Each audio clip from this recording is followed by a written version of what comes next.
Baik Bapak Ibu guru yang belum sertifikasi atau yang belum PPG, di tahun 2022 ini akan ada PPG dalam jabatan Bapak Ibu. Nah, di sini saya akan berbagi sedikit informasi mengenai syarat wajib yang harus Bapak Ibu miliki agar diundang menjadi peserta PPG dalam jabatan 2022. Karena ini teknisnya nanti Bapak Ibu diundang dulu menjadi peserta, Bapak Ibu lalu lakukan pengunggahan beberapa berkas yang diperlukan. Baru nanti akan diverifikasi untuk selanjutnya melakukan pretest dan seterusnya. Nah, ini syarat pertama adalah Bapak Ibu bisa terundang terlebih dahulu. Nah, adapun syarat-syarat yang harus Bapak Ibu miliki itu adalah yang pertama, Bapak Ibu harus sudah melakukan pemutakhiran data dapodik. Ya, kemarin kan ada edaran untuk melakukan pemutakhiran data dapodik ya paling lambat tanggal 30 Januari tahun 2022. Nah, ini memang tugas dari operator dapodik sekolahnya, dan Bapak Ibu sekarang bisa cek hasilnya di SIM PKB masing-masing Bapak Ibu. Nah, di sini tertera sinkron terakhir yang sudah dilakukan oleh operator dapodiknya. Nah, meskipun nanti misalnya sinkron terakhirnya ini misalnya terbaca bulan Februari ya lewat dari tanggal 30 Januari 2022, namun kalau operator dapodiknya sudah pernah melakukan sinkron sebelum tanggal 30 Januari tahun 2022, maka ini abaikan saja karena ini sudah berisi keterangan sinkron terakhir. Ya, bisa saja tanggal 30 Januari 2022 sebelumnya itu sudah pernah melakukan sinkron, kemudian melakukan sinkron lagi setelah 30 Januari tahun 2022, sehingga yang terbaca adalah sinkron terakhirnya. Kemudian yang kedua yang harus Bapak Ibu miliki adalah ya terdaftar di Dapodik sebagai guru Kemdikbudristek ya, Kementerian Pendidikan, Kebudayaan, Riset dan Teknologi. Karena untuk guru yang di bawah naungan Kemenak ya bukan menjadi sasaran PPG dalam jabatan tahun 2022 yang diselenggarakan oleh Kemdikbudristek Bapak Ibu. Nanti untuk guru Kemenak ya, guru agama di sekolah masing-masing itu akan dilakukan oleh Kemenak. Kemudian yang ketiga yang harus terpenuhi adalah TMT maksimal Bapak Ibu yaitu 1 Januari 2019. Ya, TMT ini adalah tanggal mulai tugas. Tapi Bapak Ibu diangkat pertama kali itu maksimal itu tanggal 1 Januari 2019.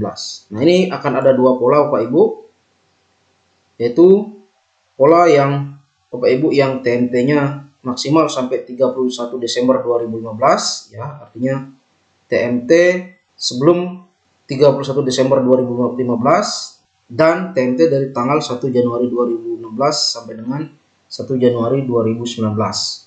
Nah, perbedaannya nanti cuma di lama PPG-nya. Kalau yang TMT maksimal sampai 31 Desember 2015 itu PPG-nya 3 bulan sesuai rencana. Kemudian yang TMT dari 1 Januari 2016 sampai 1 Januari 2019 itu PPG-nya 6 bulan.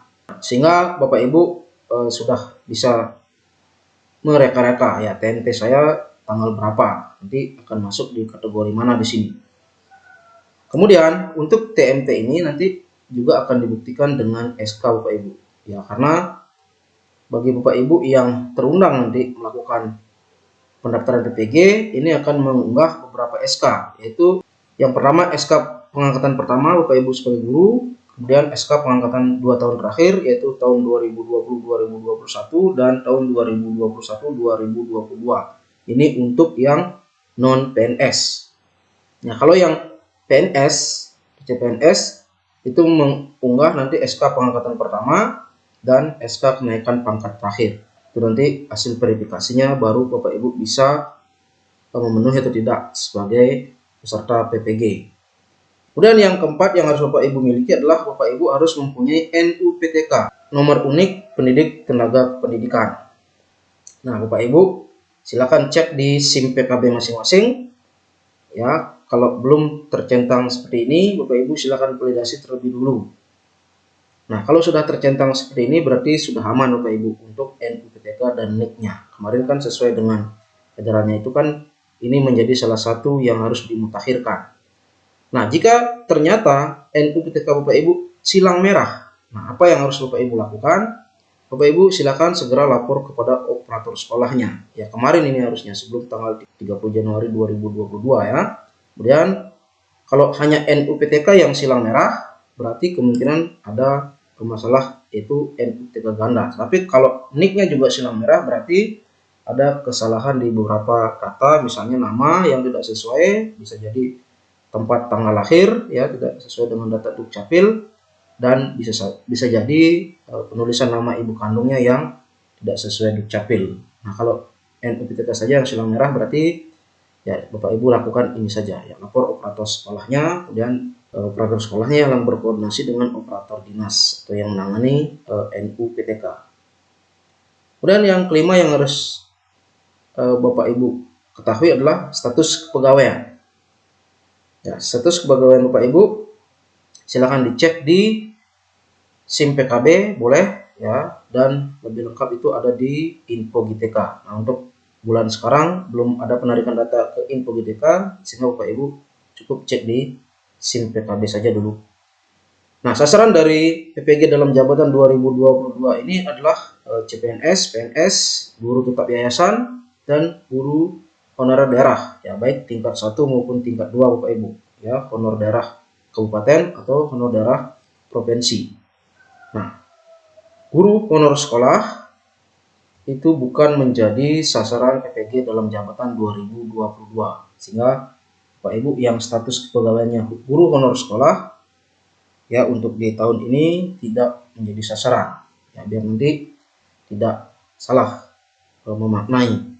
Kemudian selanjutnya yang juga menjadi hal penting adalah ya ijazah Bapak Ibu.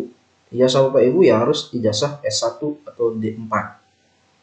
Itu yang menjadi salah satu juga syarat untuk bisa menjadi peserta PPG dalam jabatan 2022. Nah, untuk ijazah ini nanti akan diverifikasi saat Bapak Ibu sudah melakukan upload berkas ijazahnya. Nah, jika semua tadi ya 6 tadi sudah terpenuhi atau sudah Bapak Ibu lakukan, maka Bapak Ibu bersiap untuk diundang mendaftar PPG dalam jabatan 2022. Karena nanti Bapak Ibu yang sudah memenuhi kriteria ini, dia akan mendapatkan notifikasi di SIM PKB Bapak Ibu. Sehingga Bapak Ibu silakan rajin-rajin cek SIM PKB-nya. Kalau mendapatkan notifikasi undangan untuk mendaftar PPG, berarti Bapak Ibu menjadi salah satu peserta yang berhak untuk ikut PPG di tahun 2022 ini, untuk PPG dalam jabatan ya. Nah, jika Bapak Ibu tidak mendapatkan notifikasi, berarti Bapak Ibu bukan menjadi sasaran PPG di tahun 2022 ini. Ya, bisa jadi karena dari penarikan data awal, bisa jadi NUPTK tidak punya, kemudian status kepegawaiannya masih guru honor sekolah, dan lain sebagainya.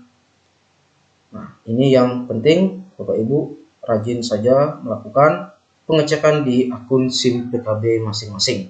Nah, syarat ini Bapak Ibu bisa lihat sebenarnya di surat edaran ya, saya akan tunjukkan.